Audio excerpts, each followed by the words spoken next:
Hello everyone, চলে এসেছি আবার একটি ব্লগ নিয়ে। আমার এই নতুন ভিডিওতে সবাইকে স্বাগতম। এই যে সকালবেলা আমি বৃহস্পতিবারের পূজাটা দিয়ে নিয়েছি।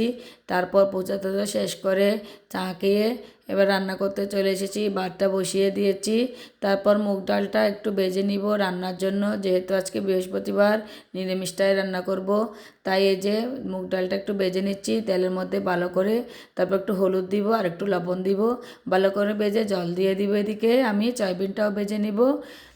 বৃহস্পতিবারে একটু পূজাটা দিতে দেরি হয়ে যায়, যেহেতু একটু সব বৃহস্পতিবারে আমাদের ঘর টাট বসানো হয়, একটু দেরি হয়ে গেছিলো। তারপরে যে ডালটা আমার বসিয়ে দিয়ে আমি সয়াবিনের তরকারিটা বসানোর জন্য পাঁচফোড়ন দিয়েছি, শুকনো মরিচ দিয়েছি, তেজপাতা দিয়েছি। আর যে ছোটো দেশি আলুগুলো সেদ্ধ করে নিয়েছিলাম এগুলো একটু তেলের মধ্যে ভেজে নিয়েছি। তারপর দিয়েছি কাঁচামরিচ, টমেটো, এগুলো ভেজে নিব ভালো করে তেলের মধ্যে দিয়ে। তারপর দিয়ে দিয়েছি হলুদ গুঁড়া, মরিচের গুঁড়া, আর হচ্ছে একটু জিরা গুঁড়া, একটু ধনিয়া গুঁড়া আর লবণ দিয়ে ভালো করে কষিয়ে নিব। এটাতে ভালো করে ভেজে কষিয়ে তারপর জল দিব।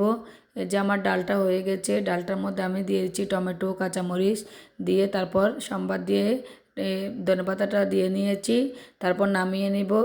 এদিকে আমি আলুটা আমার কষানো হয়ে গেছে ভালো করে। তারপর আমি যে সয়াবিনটা ভেজে রেখেছিলাম ওই সয়াবিনটা দিয়ে দিব। ওটা দিয়ে আর একটু করে ভালো করে কষিয়ে নিব।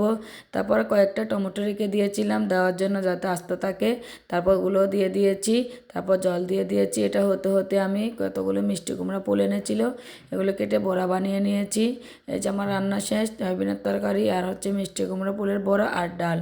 এখানে হঠাৎ করে এসে বলে অফিস চলবে না, আজকে বৃহস্পতিবার বাড়িতে চলে যাই, শুক্র শনি দুদিন বন্ধ আছে। এই আমরা খেতে বসেছি তখনই বলতেছিল। তারপরে যে ভুট্টার তরকারিটা আমাদের বাসার মালিক দিয়ে গেল, খুব মজা হয়েছিল খেতে।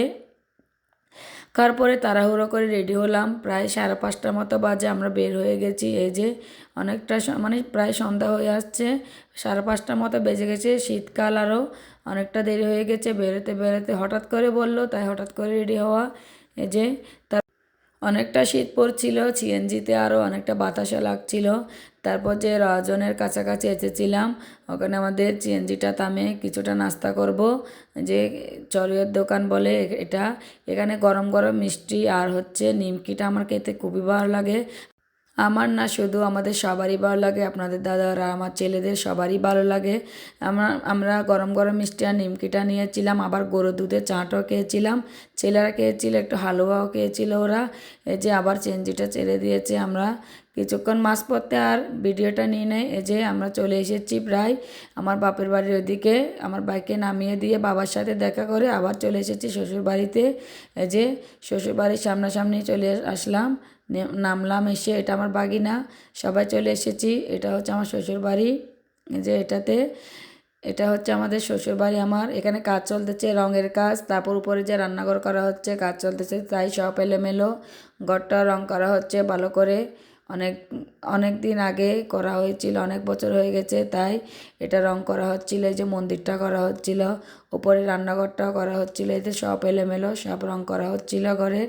আর এটা হচ্ছে উপরে রান্নাঘরটা। আমার দেওয়া যে উপরে রান্নাঘরটা করতেছিল ছাদের উপরে, এটা নতুন করা হচ্ছে। তারপর মন্দিরটা তো দেখেছেন আগের ভিডিওতে।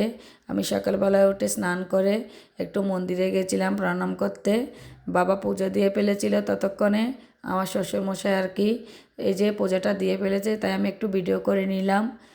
এটা হচ্ছে আমাদের মা দুর্গার ঘট, এখানে আমাদের দুর্গা পূজাটা করা হয়। এটা মন্দিরটা নতুন করা হয়েছে টাইলস দিয়ে, আগে টাইলস ছিল না, এটা নতুন করে করা হয়েছে। আমি আগের ভিডিওতে দেখিয়েছিলাম আমাদের মন্দিরটা কেমন হয়েছে, সবাই একটু কমেন্ট করে জানাবেন। আজকের ভিডিওটা এ পর্যন্ত। যদি ভালো লেগে থাকে একটা লাইক কমেন্ট শেয়ার করে দিবেন। সবাই সবাই ভালো থাকবেন, সুস্থ থাকবেন। সবাইকে ধন্যবাদ, সবাইকে টাটা।